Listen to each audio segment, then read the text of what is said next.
Coming up on Roland Martin Unfiltered for February 4th, 2019. I'm Dr. Avis in for Roland Martin, who is still out with his voice. He's expected back tomorrow. On today's show, Virginia Governor Ralph Northam is refusing to resign over the racist photos on his medical school yearbook. Afraid he will be branded a racist for life if he does, I guess, as opposed to being branded a racist for life who's also selfish if he doesn't. We've got more details. About the only Democratic politician not calling for Northam's resignation is Virginia's Lieutenant Governor Justin Fairfax, who would succeed Northam if he resigns. He doesn't want to be seen advancing himself. But late Sunday, a woman called forward and accused him of sexual assault back in 2004, an allegation Fairfax has vehemently denied. Actor Liam Neeson admitted in an interview that he went looking for a black person, any black person he could beat with a crowbar, after a person close to him alleged that she was raped by a black man. He did it for a week. We've got the chilling audio tape. More efforts to destroy black farmers, this time by allegedly selling them defective seeds. We'll talk to the man who's suing the seed company. Next, Jussie Smollett speaks out for the first time about the racist and homophobic attack last week. We've got the video from his LA concert.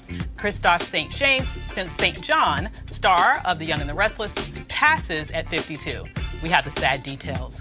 Bennett College keeps its accreditation after an outpouring of financial support that raised more than the $5 million it needed. And today is the birthday of Rosa Parks. So we are joined by Janice Mathis of the National Council of Negro Women to talk about the importance of Rosa Parks even today. It's time to bring the funk on Roland Martin Unfiltered. Let's go. He's got it. Whatever the biz, he's on it. Whatever it is, he's got the scoop, the fact, the find. And when it breaks, he's right on time and it's rolling. Best believe he's knowing. Putting it down from sports to news to politics. With entertainment just for kicks, he's rolling. It's on go, y'all. It's Roland Martin, yeah. Rolling with Roland now. He's funk, he's fresh, he's real, the best, you know he's Roland Martin now.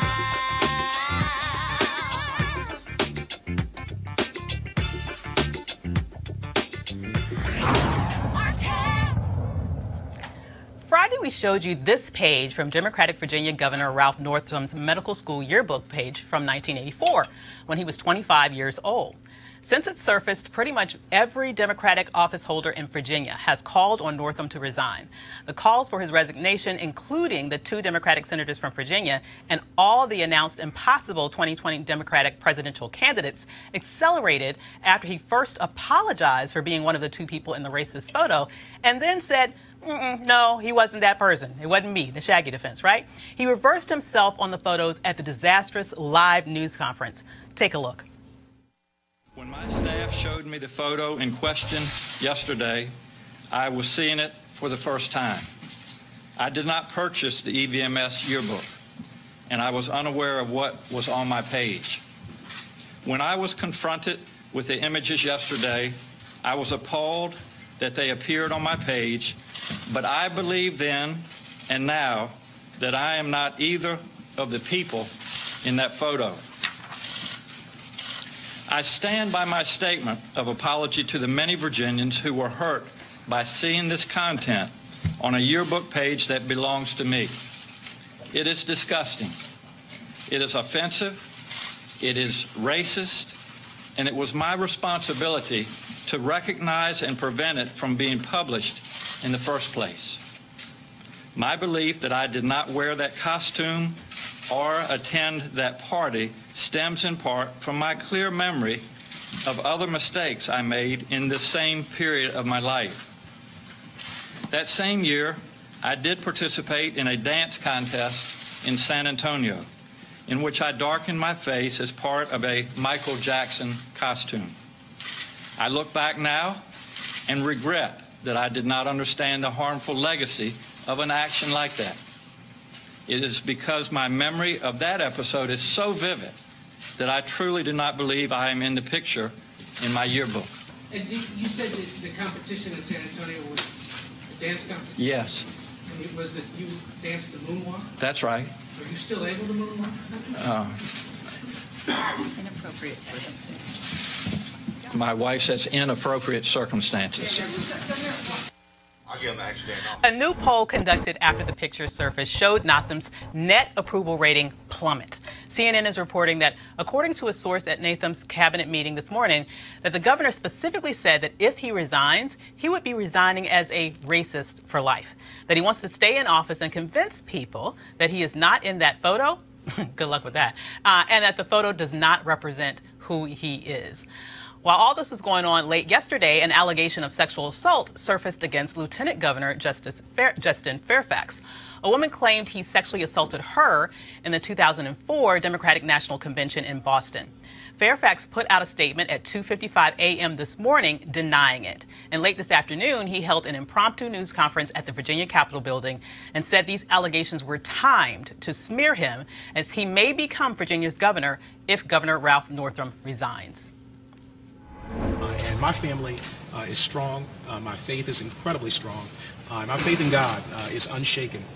We will not only deal with this smear as we've dealt with so many other attacks over time, but we've always, when we've been attacked, been elevated.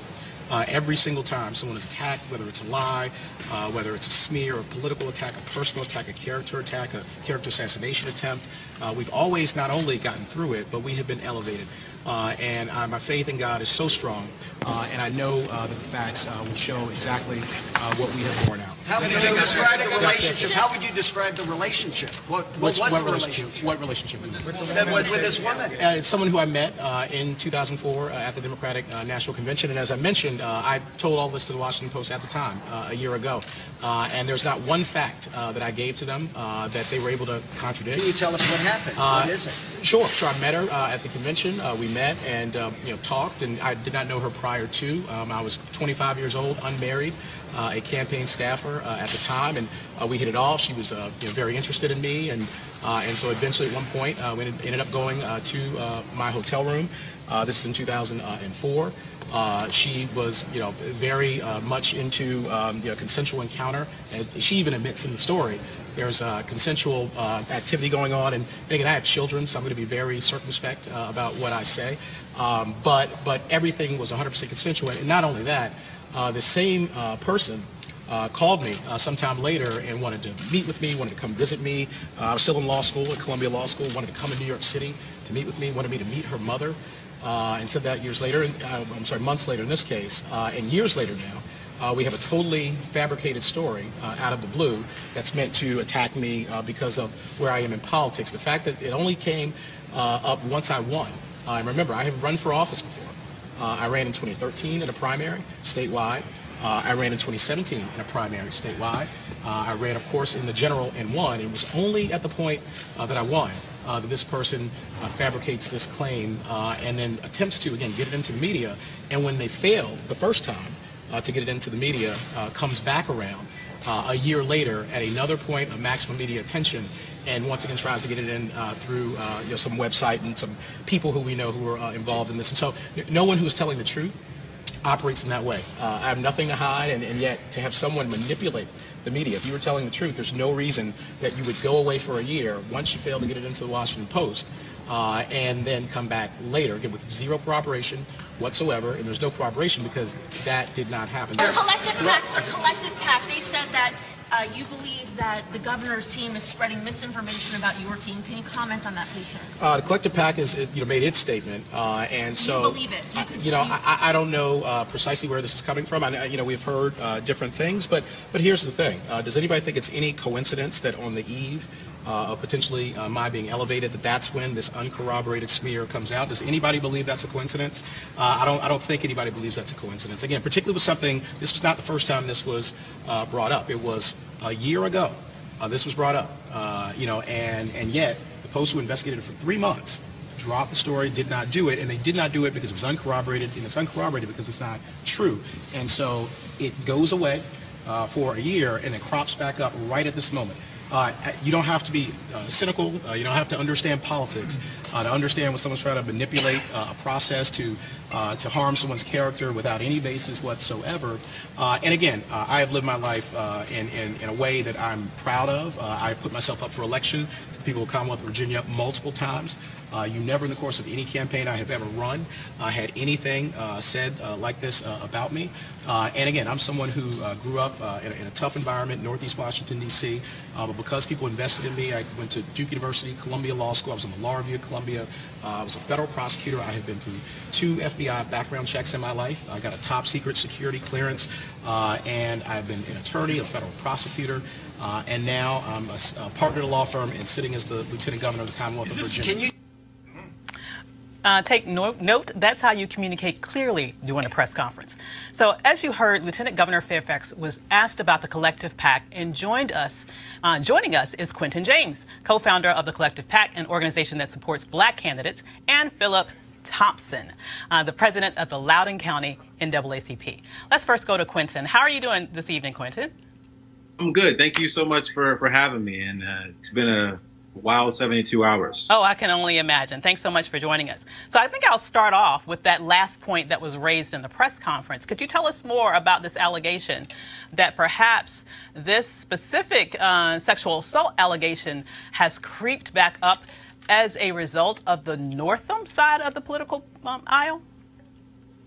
Yeah, so listen, we were tipped off on late Saturday evening and early Sunday morning about an attempted whisper campaign from the Northam team. Now, we don't know who on his team was doing this, but they were raising questions about Justin's age and readiness to serve as governor should Governor Northam resign.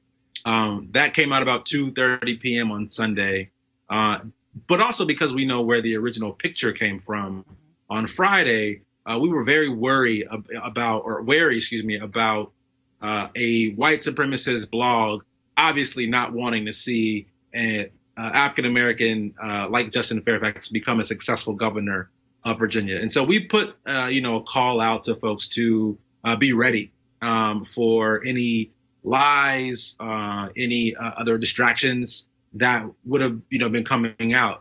And little to our knowledge, at midnight on Sunday evening and Monday morning, that same white supremacist blog releases a Facebook post from the accuser, which was shared to them by what we are investigating, what we believe to be a very prominent and public Democratic and liberal couple from the Richmond area. And so we are unsure who they are connected to. We know that the woman who shared the accuser's Facebook post is the wife of a professor at the University of Richmond who also worked for 2 Democratic mayors in Richmond over the past few years. And so there is some concern around why would this reputable couple use this situation, right, this potential Me Too situation, and go to a white supremacist news outlet or blog with that information and not the Post or not the Times or many of the other reputable news sources. Come to find out at 3 a.m., yesterday that this went to the Post and they decided that it couldn't be corroborated, so they didn't publish it. So now this is all kind of getting out there, conservative media jumping all over it. But we have a lot of questions about where did this come from and who is kind of manipulating this process behind the scenes using the veil of this white supremacist blog as like them breaking this news. And that's not where it came from. So we're looking into that. That's a very important question. I mean, a very good question. I want to bring in Philip on this. What's your thoughts about where this came from? Does it seem plausible that this would have come from Democrats who are in essence trying to protect Northam? Well, the delay process, if you look at how this all happened, he was going to resign and have indications. And then all of a sudden he has this meeting with these operatives of his, and they start delaying. And as they delay, then this comes out. So it's a perfect tactic to try to delay what's going on with you and then let this other stuff come out. And if it's messy enough, then either everybody will say, oh, well, let's just leave it alone. Absolutely. And you're sort of seeing that now with some of the people in the House saying, oh, there's no stomach for impeaching him and all these various things. So now it's gotten a little bit messy. If it was just Justin and his clean slate, I think things would have went a lot different. Yeah, I mean, when I think back even to the campaign, for example, I'm a Virginia resident. I happen to remember the controversy about the Northam campaign basically copying some Democratic Party literature. The literature was copied word for word. It included a picture of Northam. It included a picture of Fairfax. It included the picture of the Attorney General candidate at the time, who's also white, right? But somehow, when Northam's campaign got a hold of it, the black guy's picture got erased. I mean, are we seeing some consistency here? Yeah, we were ready for that. Those of us worked closely with Justin, and that's why I ended up in the Washington Post and New York Times really quick, hit them hard. They then jumped away from that. So you're starting to see the impact of that same type of technique. Virginia is, as I said, Virginia politics, especially Democrat politics, is somewhat of a plantation. You're allowed to reside on this plantation, but you're not going to get to the big house seats. That's the way they try to handle it. And in this situation, they are staring at the precipice of having a 39-year-old man become potentially a governor for 6 years. And for some people, that's probably untenable. I hear you. So joining us on the panel today to talk about this and more is Joseph Williams, senior editor for U.S. News and World Reports, Michael Brown, former vice chair of the DNC Finance Committee, and of course Eugene Craig of X Factor Strategies. Yes. So welcome. Appreciate it. Great to have you on the panel. So first, I'd love your views on this. What do you think is going on here? Are we sort of being too conspiratorial when we talk about, hey, maybe this is coming from the Democrats? It's hard to be too conspiratorial when you're talking about Virginia politics for the reasons you just said. I mean, I'm old enough to remember when Doug Wilder was elected in the 80s, and on the eve of his election, when it looked like he had scored a clear victory, all of a sudden there was a recount, all of a sudden there were problems, there were malfunctions with machine X or machine Y, this precinct wasn't counted accurately. So it's not surprising at all. What is interesting is that it's coming from the left, ostensibly. And there's been a lot of discussion about this, and to me it kind of smacks a little bit of liberal racism, where you have people who want to be on the right side but still can't quite give up that measure of white supremacy or of superiority. They want to be in charge. They don't want any other people to be in charge, even though they have good intentions. Just trust us. Yeah. But I think right now it's a situation where you have to wonder if Governor Northam was lying then or if he's lying now. His credibility is dust. And even if he wasn't in that photograph, it still is a really bad look to kind of say, well, I wore blackface once on a moonwalk and I should still get to be the governor. Even the once thing doesn't hold water to me. Because when he specifically said, well, if you ever did this before, that it's hard to get too much off, so I didn't put too much on. And you don't know that if that's your first time using it. Exactly. But what are your thoughts about this? I agree 100% with you. I mean, the record that that's become public in the last 72 hours between the blackface that now we know isn't the first time. He's now a Super Saiyan Coon Man. That's your nickname. That right there should disqualify you. I mean, okay, yes. The picture. All right, where do you get a KKK robe in 1984? Yeah. I mean, did he just cross KKK? Like, where did? I'm being honest here. Cleaners, you just don't come across those just willy-nilly at your local Goodwill. Well, I can tell you, I was actually a student at Virginia State University in the 1980s, and Did while you I come was across a KKK robe? while I was at Virginia State University, there was actually a Klan march right by our campus where there were plenty of KKK robes. Got it. So it is not. To me, it is.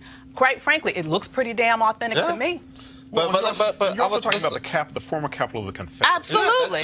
Yeah, You're talking about that is not in short supply, I don't think. But also you've got the governor who was also mired in this campaign over the Confederate statues. The mayor of Richmond is African American. He was mired in it. Yeah. And you have this struggle for history. Yeah. Struggle who gets to decide history and who gets to say what's racist and what isn't. And to a lot of people's sentiment, it's not the white guy. He Absolutely. doesn't get to do that. Yeah. I hear you. So, Michael, being someone who's familiar with breaking barriers, right?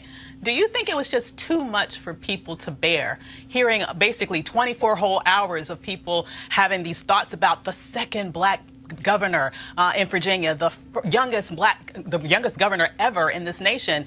Do you think that was itself, all of that discussion, that chatter, was rubbing people the wrong way?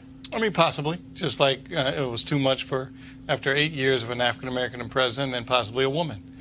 Just like, so yes, sometimes, but you know what? Some of that doesn't even matter. Whether the lieutenant governor is black, yellow, green, or white, this guy needs to step down, period. Steve King needs to step down. I didn't hear Majority Leader McCarthy talking about leave the House. Yeah. I heard him take him off some committees. Right. I didn't hear anybody saying for him to resign. I certainly haven't heard any from the right telling President Trump, 45 to resign. Oh, look at you. I slipped. Man. It's just, it's terrible. It doesn't matter what side of the aisle you're on. He needs to step down, leave office. He has no more, there's no moral equivalent. Yeah, maybe there's some conspiracy theories. It doesn't really matter. He needs to move on. Yeah, Quentin, if Quentin's still available, I just had a question for him. Quentin, when you're looking at what now Governor, already calling him Governor Fairfax, is facing, what does this do in terms of damaging potentially his ability to be able to maybe not only just ascend to the governorship if for some reason Northam actually does get his senses and resigns? What does this mean in terms of his implications with regards to his ability to govern once he's in that space? Has his reputation, has his credibility in some sense been irreparably damaged? So I think you raise a great question, and I think first we need to understand that these are two separate situations. Ralph Northam should resign immediately.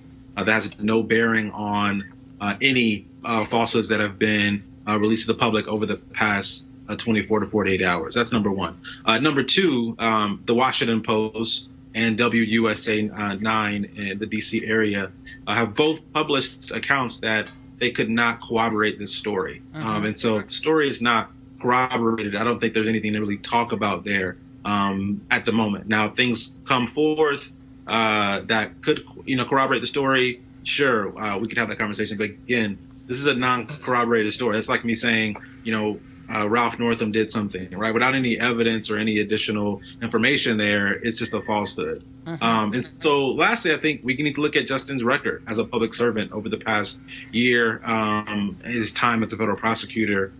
He has always performed and served the public very well. And so I don't think this is damaging his reputation for the long haul. I think when you have truth on your side, what will come out will be in your benefit. And so I think this will take some time to, deal with in the public sphere. But I think it's just really important that, one, these are two separate issues.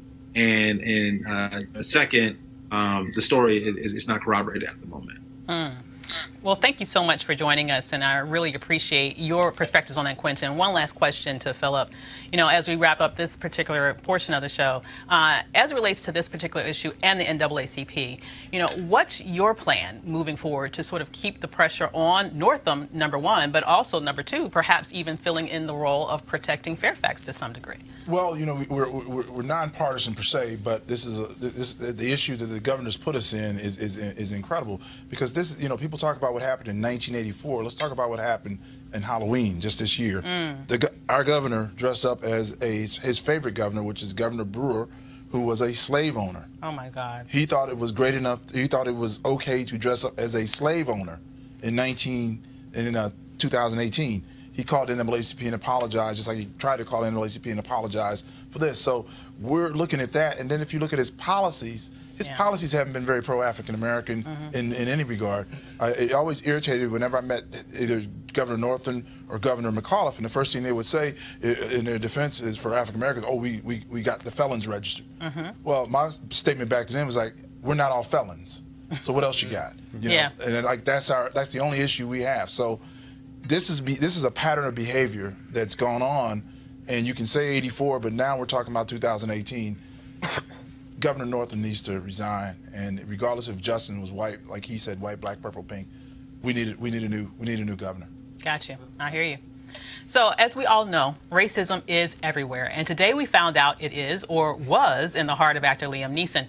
He gave an interview with The Independent on his new film, and he volunteered this confession about his own racist behavior. Some translations of what he says, a cush, for example, is what we call a crowbar, and the Troubles refers to the violence between Protestants and Catholics in Northern Ireland. Here is audio of the interview with The Independent. The language is unfiltered. I'll tell you a story. This is true. I'm not going to use any names, but I was away and I came back and she told me she had been raped, but she handled the situation of the rape in the most extraordinary way. But my immediate reaction was, I asked, did she know who it was? No. What colour were they? She said it was a black person. I went up and down areas with a cosh, hoping I'd be approached by somebody. I'm ashamed to say that. And I did it for maybe a week, hoping some black bastard would come out of a pub and have a go at me about something, you know, so that I could kill him. And it took me a week, maybe a week and a half to kind of go for that. And she said to me, where are you going? I said, I'm just going out for a walk, you know. She said, what's wrong? No, nothing's wrong, fine. And it was horrible when I think back, but I did that. And I've never admitted that to it. I'm saying it to a journalist, God forbid. Holy shit. It's awful. But I did learn a lesson from it when I eventually thought, what the fuck are you doing, you know?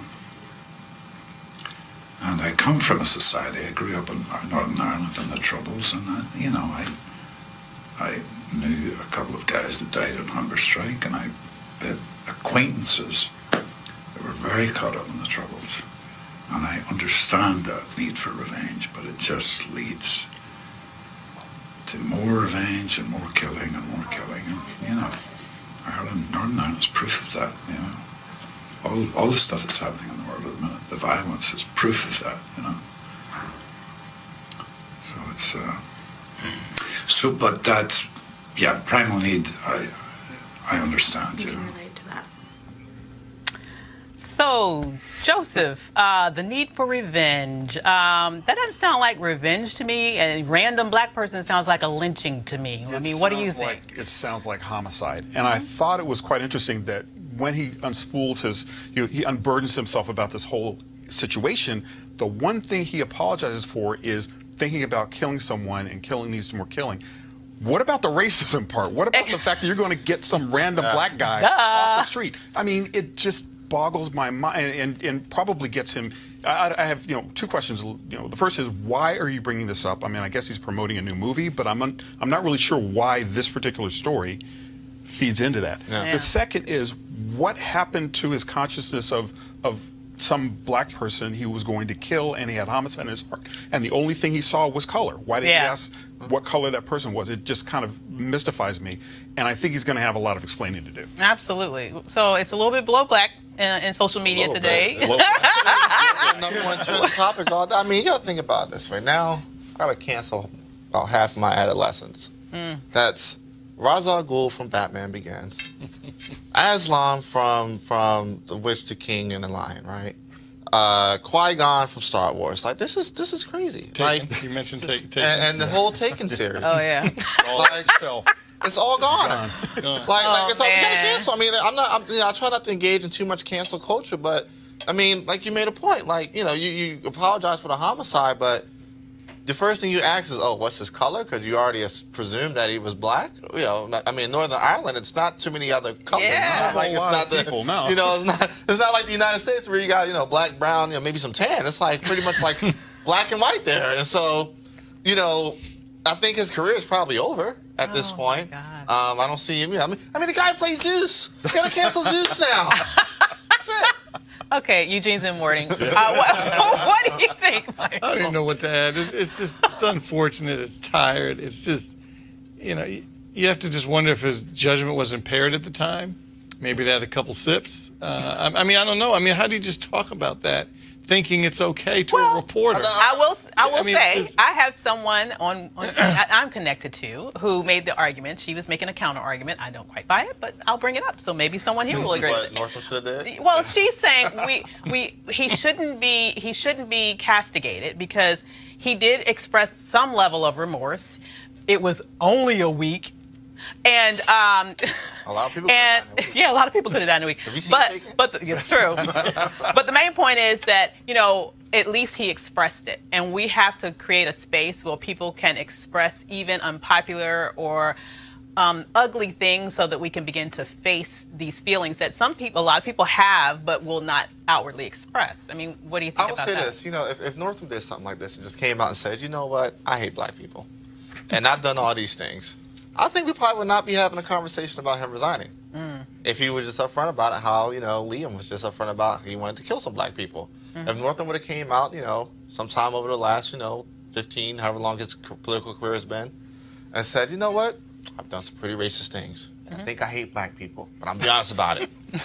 We might not be having a conversation about him resigning. I don't know if I could go that far. What are y'all saying? That's pretty extreme. Part of the discussion around Northam. I mean, look, we all want to see Governor Fairfax. We all want to see the fifth black governor of the United States. We want to see that. But a big part of the discussion around Northam is that he has shown very little remorse behind it, and only wants to apologize after he's caught. And the discussion is the other half of that discussion is what happens if he gets out in front of it and presents it to us rather than us finding out about it on our own. And he was attempting to get out in front of it by having that statement. Him and Liam were probably going to hook up on that. But I mean, he probably put out yours, I put out mine. Well, he was trying to get out in front of it with the apology and the video, right? And to my mind, if he had just shut up at that point, and maybe the next Sunday morning he's up in front of AME Church talking about redemption and I have sinned, and really trying to atone. And really trying to atone. But here you also have in Liam Neeson's case, you have a guy who's atoning for maybe the wrong thing. I mean, yes, homicide is wrong and nobody wants to get killed, but a lynching is a lynching. And he, it's an extrajudicial killing that he was contemplating of a random person of color. I mean, what does that say about his understanding even of what he was about to do? I mean, he has no concept of how that plays like now. And the two kind of, I think they're connected, but in a different way, is that is white cluelessness almost. That it's kind of like not really registering how A, offensive this is, how B, commonplace this is, and how C, you have to talk about why you thought this and why this is wrong. Absolutely. I mean, you understand that. Absolutely. But one's like, to me, the junior varsity and one's the varsity. What Liam said has no impact on our lives. Oh, it's hurtful, it's bad, he shouldn't have said it, and we're not going to watch his movies, we're taking his movie. But the governor has direct impact and policy over your life if you're a Virginian. Absolutely. And so to me, it's worse. Absolutely. It's not even close. And even just as disturbing, he was a doctor before he was a governor. Oh, so, so he was taking care of people. Exactly. And we know how black people are not given the same treatment as white people are when seen by a doctor. I mean, how many more are in blackface, and how many more are treating us and treating our children today that have hate in their heart? Well, and that's just one real quick. That's the one thing that kind of strikes me is he got caught. How many other people out there do not get caught? And I'm always. How many people has a copy of that yearbook? Well, at least we're talking at least 1,000, give or take. And the other thing that kind of strikes me is every year it's Halloween and Black History Month. Absolutely. Somebody gets caught wearing blackface. They just do. Sometimes they get fired.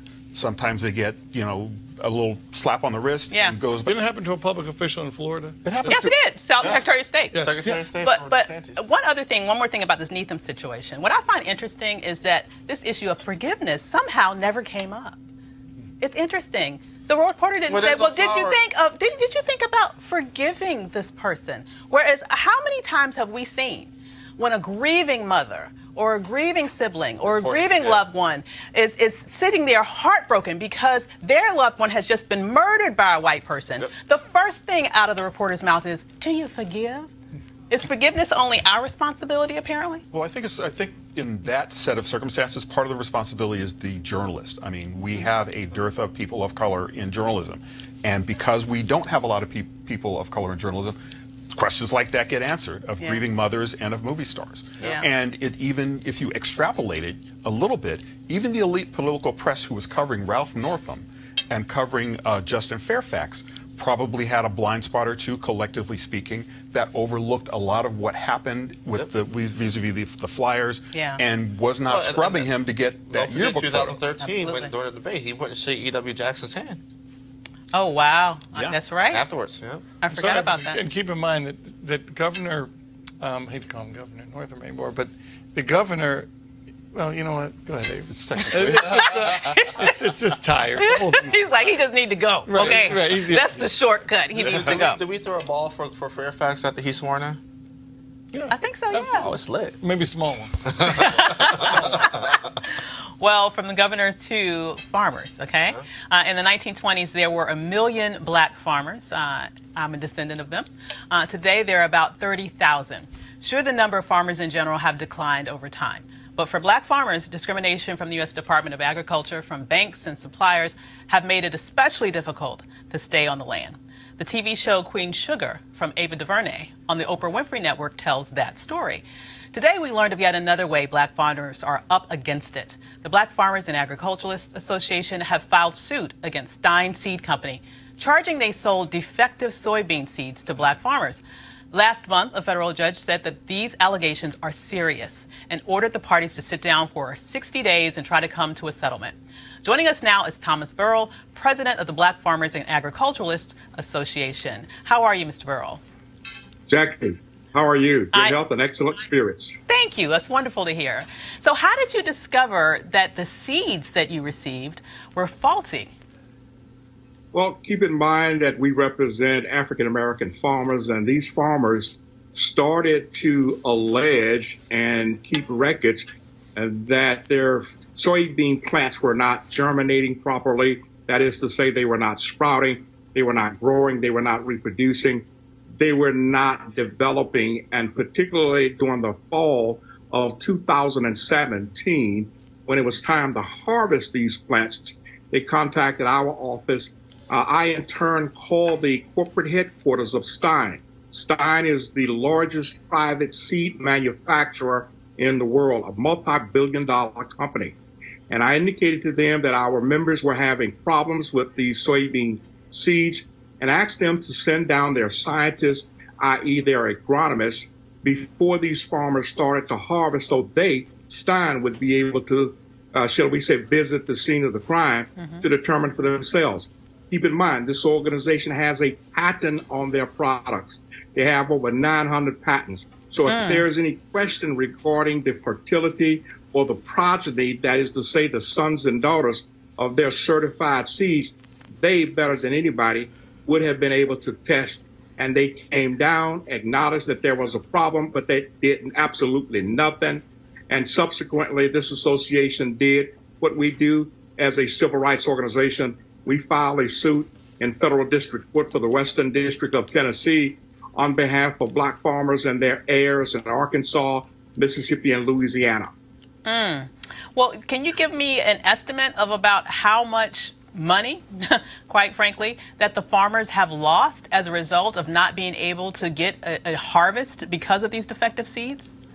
Well, directly, they filed this lawsuit under a statute known as RICO, the Racketeer Influence Corrupt Organization statute, which provides for treble damages, as it were. These farmers believe that they have been damaged to at least the tune of $25 to $30 million. Wow. They have been damaged in their business and in their property. It is difficult, Jackie, all along for an African American in general to get a loan to sustain their business. Here, these black farmers, as you said, there were, for all intents and purposes, 1 million black farmers in 1920. Now there are less than 30,000, we believe even fewer. They have difficulty getting loans to start with.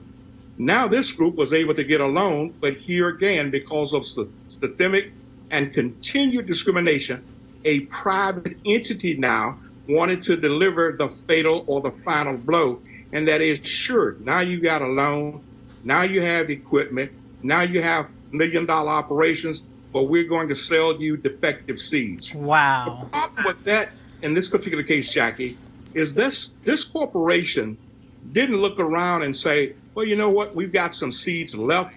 We want to get rid of some bad seeds, and there are some bad seeds in the corner. We'll sell those to black farmers. It's not that they were looking for bad seeds. They deliberately contacted other sources and asked them, in effect, do you have seeds that are not certified?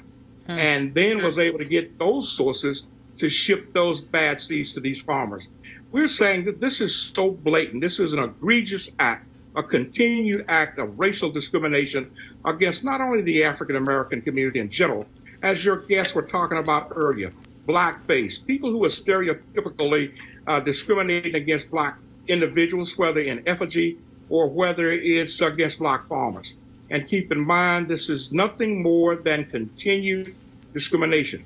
We had those seeds tested by a reputable source, Mississippi Department of Agriculture and the Mississippi State University, and those seeds came back. The test proved what the farmers were alleging, that the germination, the ability to reproduce, was zero, Jackie. Wow. Well, just to let you know, Jackie is our producer, but I'm so glad. That's all right. My name is Dr. Avis, but let me just ask you one last quick question. You know, what do you think is the prognosis for you all to be able to get some sort of significant settlement, given that the damages are so high?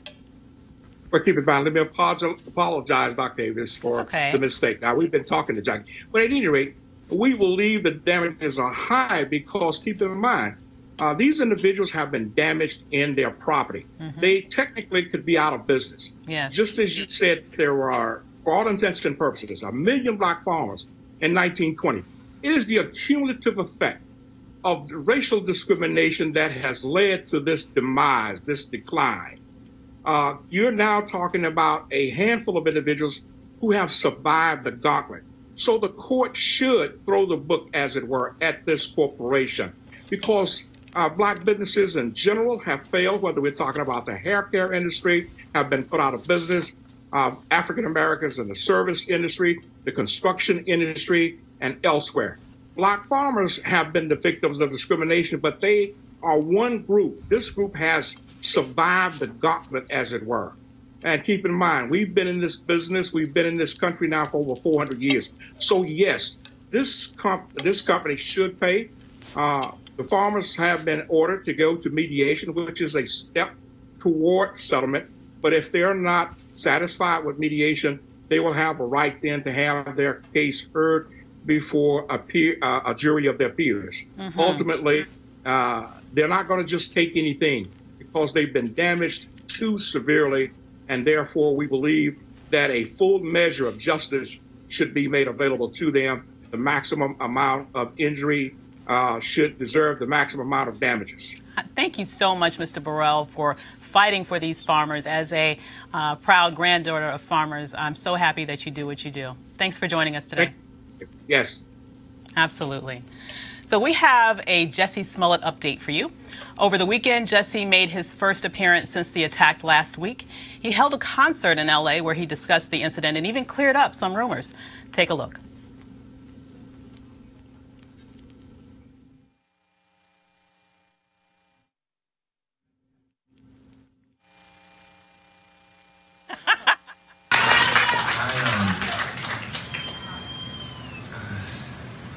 I was going to say so much.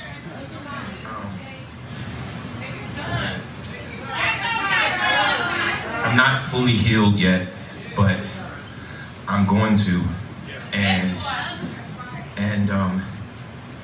I'm gonna stand strong with y'all.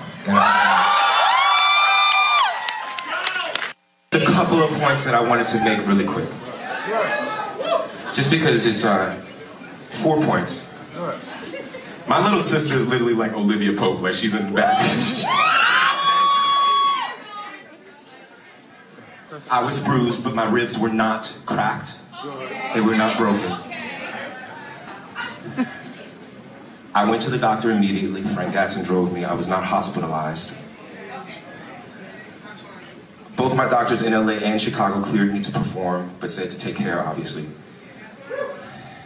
And above all, I fought the fuck back.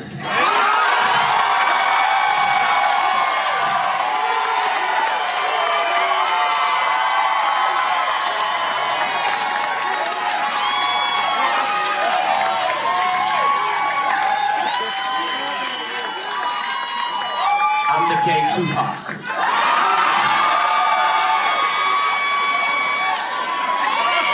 So now we can do our own code. We're happy that he's better, and we're, at least personally, I'm upset that he has to defend himself at all.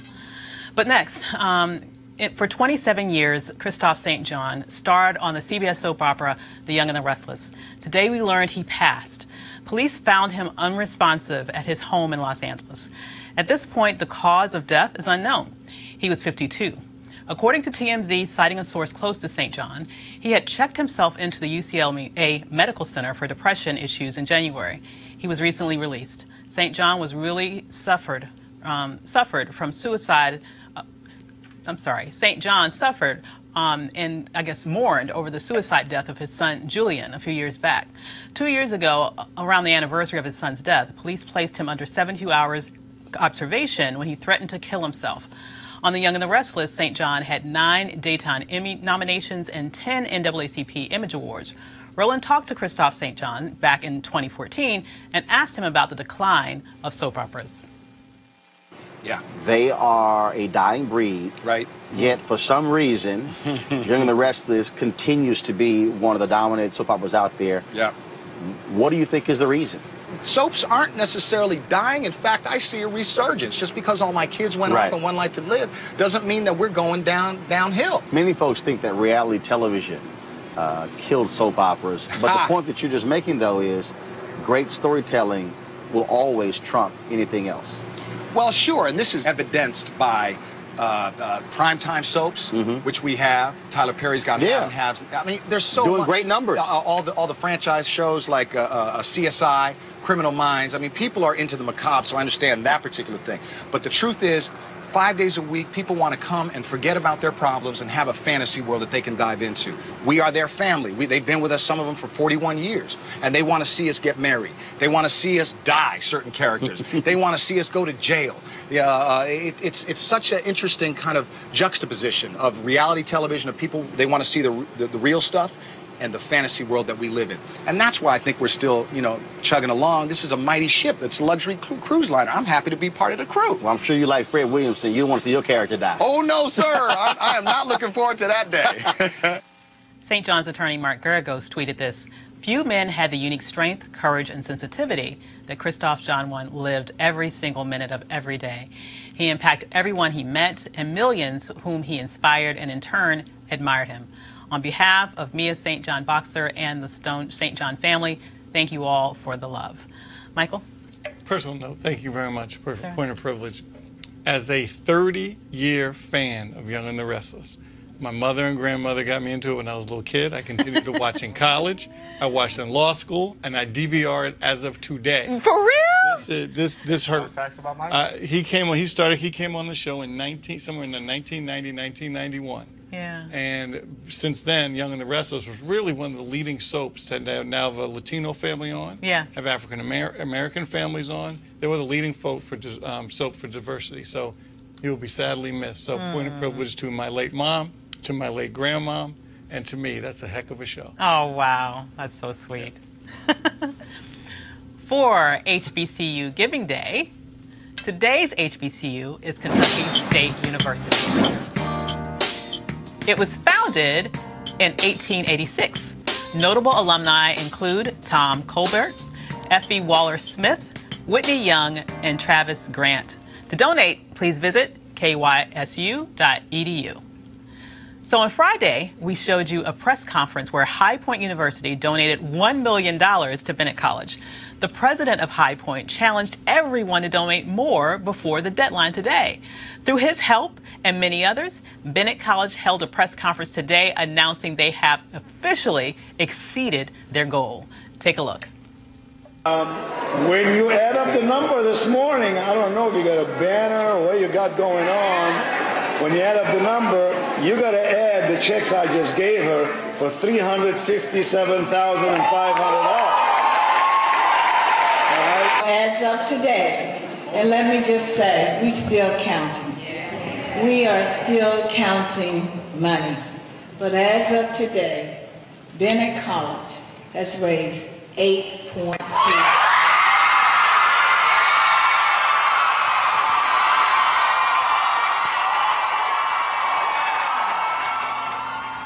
So over $8 million. What do you guys have to say about that? They came back strong, didn't they? Sure did. That's a lot of love, and it's well-deserved, too. I mean, I think people are starting to understand what HBCUs mean to America and what HBCUs mean to like black people in general. And I think it's a really fantastic thing that you had a white college step in and try to kick in some and get everybody jump-started about it.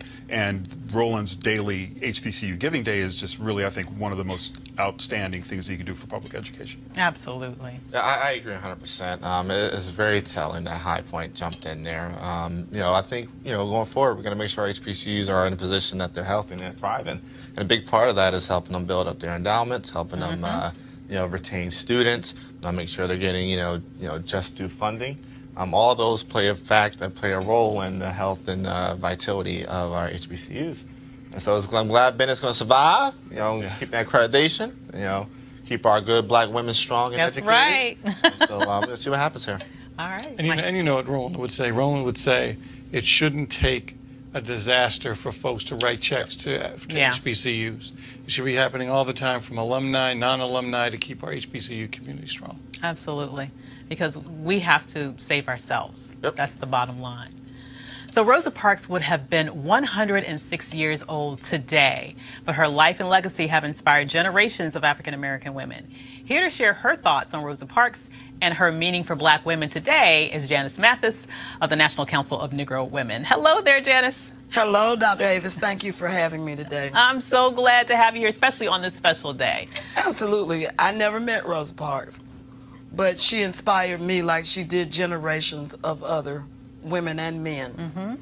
If you go back to 1957, that was a difficult time in the United States, especially in places like Alabama. You can tell the way I talked that I'm from down there, from South Carolina. And Brown versus Board of Education was decided in 1954. I was fully 12 years old, having been born in 1954, before I entered a school that was not segregated based on race. That was how long and how hard the South fought to resist Brown and the efforts at integration. Rosa Parks was one of those sheroes who just refused to take no for an answer. One day she said, "I'm not getting up from my seat." And the guy asked a bus driver in Montgomery, asked her, "Why won't you get up?" She said, "I don't think I should have to." With that very simple statement, she sparked a movement that was one of the most profound and important and successful movements for freedom in the history of this country and probably the world. They stayed off those buses for 380 days. Try to get us to do something for 3 days. Right? But they stayed off those, and they say that E.G. Nixon and Martin Luther King carefully and cautiously rode around the town looking to see would people really boycott the buses. They didn't have any way of knowing. King was very young, very new in Montgomery. That morning on December 5th, they elected him president of the Montgomery Improvement Association and marched him right into history. So we've got a lot to be thankful for. Now, the end of the story, of course, they won in court. Montgomery had to integrate the buses, but she was run out of town. She lost her job as a seamstress in a local department store. The family moved to Detroit, where our good friend John Conyers gave her a job. That was the kind of caring that those folk had to have for each other, which is another lesson for us today. Would we care enough about somebody, Colin Kaepernick, who lost his job protesting for all of us? Would we care enough to pool our money and make sure he had income and revenue? Those are the kinds of questions that Rosa Parks raises for us today. So I'm delighted to be here. We're strong people. If the enemies of freedom knew who we really were, they'd leave us alone because we always win. So to Rosa Parks, thank you for what you did and how you dedicated your life to helping all of us be freer. Absolutely. So what do you think we can really learn today as black women and black people about persevering even in difficult times from her life? I think that, first of all, that there was a certain kind of unity. Now, from a tactical, you're an organizational specialist. I know how you organize things. It was simple. We went all over the place, It was integrate the buses now. In order for a movement to be successful, it needs to have a certain kind of simplicity so everybody can get it. Right. And then there was this sort of unified fervor. You knew who the target was. The other thing, the lesson that we draw from it is that these systems of oppression don't stop coming just because we're in 2019. That there was de facto segregation. The bus driver say, get up, and I'm gonna move the sign back and expand the white section and just sort of arbitrarily truncate the black section because I feel like it. That's de facto. Right. But it was backed up by de jure, the legal segregation, and she was charged with and convicted of violating the Montgomery City Ordinance. What does that amount? Today, Marsha Fudge was in Texas taking testimony about the restoration of the Voting Rights Act. So we have to fight the systems of oppression that are backed up by law and those that are backed up by custom. So, brothers, what do you think about, Rosa Parks? What sort of influence has her just bravery made on your life? It's amazing. I mean, and it's ironic in a kind of an odd way that today is National Transportation Day, Public Transportation Day, and public transportation, like beyond just heavily integrated city, is also about movement and economic freedom and getting people to and from jobs. Right. We have a real problem here in the United States recently with the fact that public transit is losing ground to services like Uber and so forth. And a lot of people who depend on it don't have cell phones, don't have credit cards, and they need buses to get around. Right. But services are contracting at the same time that the need is growing among a certain segment of population. So I think it's really ironic and interesting and inspirational in a way that Rosa Parks Day and her birthday occurs on the same time we're talking about the need for more expansive and more accessible public transportation. Absolutely. Yeah, it's probably the person here that's had the greatest compounded effect of Rosa Parks' action. It's nothing less of inspirational. As our good friend Janice said, the fights and struggles don't go away; they just evolve and mutate and reappear themselves in different ways. And look, it's up to my generation to keep that fight going forward. Absolutely. Well, we've been talking about a lot of this stuff today on this hour. I mean, a lot of the Absolutely. fights that have been won but not over. I mean, the black farmers, the racial sensitivity of a sitting U.S. governor. Yes. So it also is reminiscent. It's not that long ago. I mean, we're talking about within our lifetime, certainly within my lifetime. My parents graduated from a segregated high school. My parents, and there was not that long before we, as their heirs, were, when I was born, they couldn't vote in certain states. So it is inspirational, and it is a call to action for the fact that we still have a lot of work that's not done and a lot of fights that we don't even know are around the corner yet. Absolutely. Michael. A second plug for my mom.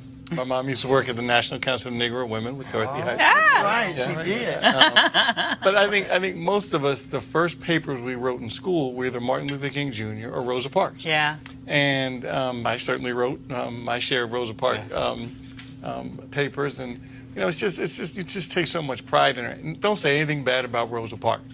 That's right. You don't hear anybody. The fight starts. Absolutely. Very real hand. Absolutely. A shero and a pioneer. Absolutely. Happy birthday, Rosa Parks. That's right. That's a wonderful way to end it. Happy birthday, Rosa Parks. That's it for Roland Martin Unfiltered. We will see you back tomorrow. Holla. Is that better? You want to check out Roland Martin Unfiltered? YouTube.com/Roland S. Martin. And subscribe to our YouTube channel. There's only one daily digital show out here that keeps it black and keep it real. It's Roland Martin Unfiltered. See that name right there? Roland Martin Unfiltered. Like, share, and subscribe to our YouTube channel. That's YouTube.com/Roland S. Martin. And don't forget to turn on your notifications so when we go live, you'll know it. You want to support Roland Martin Unfiltered? Be sure to join our Bring the Funk fan club. Every dollar that you give to us supports our daily digital show. There's only one daily digital show out here that keeps it black and keep it real. It's Roland Martin Unfiltered. Support the Roland Martin Unfiltered daily digital show by going to RolandMartinUnfiltered.com. Our goal is to get 20,000 of our fans contributing $50 each for the whole year. You can make this possible. RolandMartinUnfiltered.com.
You want to support Roland Martin Unfiltered?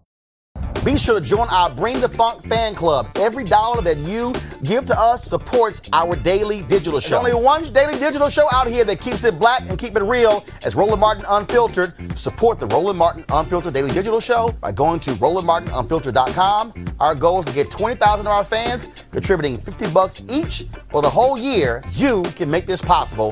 RolandMartinUnfiltered.com.